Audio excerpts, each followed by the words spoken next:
Hello दोस्तों, स्वागत है आपका अपने यूट्यूब चैनल पर। तो आज हम आपके लिए लेके आए हैं साइकोलॉजी के टॉप 35 मोस्ट इम्पॉर्टेंट क्वेश्चन जो कि सीटेट और टेट में बार-बार पूछे जाते हैं। तो आइए शुरू करते हैं।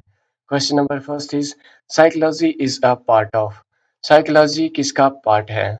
इसका राइट आंसर होगा philosophy. Psychology is a part of philosophy. Question number second is psychology word firstly used by. Psychology शब्द सबसे पहले किसने यूज किया था? तो इसका राइट आंसर होगा रुडोल्फ कॉकर ने। Question number third is first lab of psychology in the world opened by. Psychology की लैब सबसे पहले वर्ल्ड में किसने शुरू की थी? इस क्वेश्चन का राइट आंसर होगा विलियम वुंट ने। Question number four is who is the father of psychology? Psychology के पिता किसे कहा जाता है? तो इसका राइट आंसर होगा विलियम वुंट को। Question number five is who is the father of Indian psychology? Means Indian psychology के पिता किसे कहा जाता है? तो इसका राइट आंसर होगा एन सेन गुप्ता।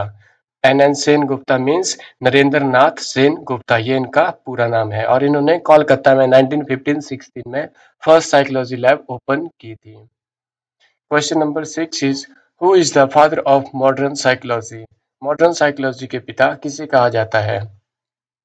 तो इस क्वेश्चन का राइट आंसर होगा William James. Question number seven is who is the father of educational psychology? Father of educational psychology किसे कहा जाता है? तो इसका राइट आंसर होगा इहल थॉर्नडाइक को। Question number 8 who is the father of behaviourism? Behaviourism के पिता किसे कहा जाता है? तो इसका राइट आंसर होगा जेबी वॉटसन को। Question number 9 psychoanalytical theory given by. Psychoanalytical theory किसने दी थी? इस क्वेश्चन का राइट आंसर होगा सिगमंड फ्रॉइड ने। Question number 10 who is known as structuralism psychologist? तो इस क्वेश्चन का राइट आंसर होगा William Wundt. Question number 11 first psychology lab open in which year?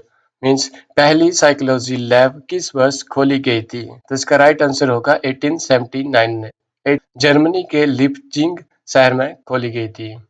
Question number 12 what is the oldest method of observation? Observation करने का सबसे पुराना method कौन सा है? तो इस क्वेश्चन का राइट आंसर होगा इंट्रोस्पेक्शन मेथड जो कि स्टोक्स ने दिया था। Question number 13 experiment case history method given by. तो इस क्वेश्चन का राइट आंसर होगा Tiedemann. Question number 14 teaching is not everybody cup of T who says this word? Teaching एक चाय का प्याला नहीं है, ये शब्द किसके हैं? तो यह जॉर्ड ने कहा था। इसका राइट आंसर होगा जॉर्ड। Question number 15 positive science of conduct and behaviour is called psychology. Positive science of conduct and behaviour is called psychology, यह किसने कहा था? तो यह शब्द क्रो एंड क्रो के थे। Question number 16 who is given by consciousness unconsciousness and subconsciousness is psychological theory? Means चेतन अचेतन और अवचेतन साइकोलॉजिकल थ्योरी किसने दी थी? तो ये साइकोलॉजिकल थ्योरी सिगमंड फ्रॉइड ने दी थी जिसमें उन्होंने बताया था कि कॉन्शियसनेस मीन चेतन जो है वो 10% होता है और अनकॉन्शियसनेस मीन्स अचेतन जो कि 90% हमारा माइंड रहता है और सब कॉन्शियसनेस मीन अवचेतन जो कि 0% रहता है। Question number 17 in which year IQ test MA include? MA test कब इंक्लूड किया गया था? तो इस क्वेश्चन का राइट आंसर होगा 1908 में। The word intelligence firstly used bye. The word intelligence सबसे पहले किसने यूज किया था? तो इस क्वेश्चन का राइट आंसर होगा गैल्टन ने। Question number 19 how many types of intelligence? Intelligence कितनी तरह की होती है? इसका राइट आंसर होगा 3 social concrete and abstract intelligence, that's the type of intelligence. Question number 20 two factor theory is given by. Two factor theory किसने दी थी? तो इस क्वेश्चन का राइट आंसर होगा स्पीयरमैन ने। Question number 21 multi factor theory is given by. तो यह थ्योरी थॉर्नडाइक के द्वारा दी गई थी, तो इसका राइट आंसर होगा Thorndike. SOI model given bye.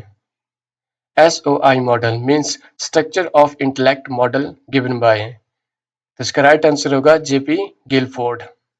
Question number 23 another name of SOI model, SOI model का अन्य नाम क्या क्या है? तो इसका आंसर होगा tripolar structure of intellect and three dimensional model. Question number 24, group factor theory given by. तो ग्रुप फैक्टर थ्योरी थर्स्टन के द्वारा दी गई थी। Question number 25, frames of mind book written by. Frames of mind book किसके द्वारा लिखी गई है? तो इस क्वेश्चन का राइट आंसर होगा गार्नर द्वारा। Question number 26, IQ formula given by. IQ का फॉर्मूला किसने दिया था? इस क्वेश्चन का राइट आंसर होगा स्टर्न एंड कोहल ने। Question number 27, toy is known age. तो इसका राइट आंसर होगा प्री चाइल्डहुड एज, जो कि 2 से 7 साल की होती है। Question number 28, love itself period in which stage. Love itself period means बच्चा स्वयं से प्यार करता है, यह किस स्टेज में होता है? तो यह इन्फेंटिव स्टेज में होता है, जो कि 0 से 2 साल के बीच की होती है। क्वेश्चन नंबर 29, हिंदुस्तानी बर्फ टेस्ट गिवन बाय। हिंदुस्तानी बर्फ टेस्ट किसने दिया था? इस क्वेश्चन का राइट आंसर होगा CH रेस ने। Question number 30, golden stage is known age. तो इसका राइट आंसर होगा चाइल्डहुड स्टेज, जो कि 2 से 12 साल की होती है। Question number 31, first intelligence lab open by. First intelligence lab open by, तो इसका राइट आंसर होगा बर्ट द्वारा। Schema theory given by. Schema theory किसने दी थी? तो इस क्वेश्चन का राइट आंसर होगा जीन पियाजे ने। Question number 33, socio cultural theory given bye. Socio cultural theory किसने दी थी? तो इस क्वेश्चन का राइट आंसर होगा लैब बाइगोर्स्की ने। Question number 34, moral development in which stage. मतलब नैतिक विकास किस अवस्था में होता है? तो इसका राइट आंसर होगा चाइल्डहुड स्टेज, जो कि 2 से 12 साल के बीच की होती है। Question number 35, tripolar process is. Tripolar process क्या है? तो इसका आंसर होगा content, teacher and student. Question number 36, adolescence is the period of stress and says who says that। Adolescence एक स्ट्रेस और स्ट्रेन का पीरियड है, यह किसने कहा था? जिसका राइट आंसर होगा स्टेनली हॉल ने। Thanks for watching this video.